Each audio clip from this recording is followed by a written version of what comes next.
শীতের আগমন ঘটেছে এবং খেজুর গাছ কাটা চলছে। কিছুদিন পরেই প্রতিটা গাছ থেকে রস বের হবে।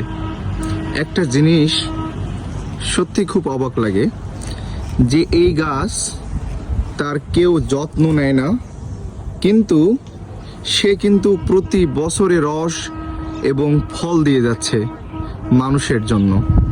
এবং এই ফলগুলো পাখিতেও খেতে কিন্তু বেশ পছন্দ করে এবং পাখিতেও এই রসগুলো খেতে কিন্তু বেশ পছন্দ করে এবং মানুষও কিন্তু ব্যতিক্রম নয়।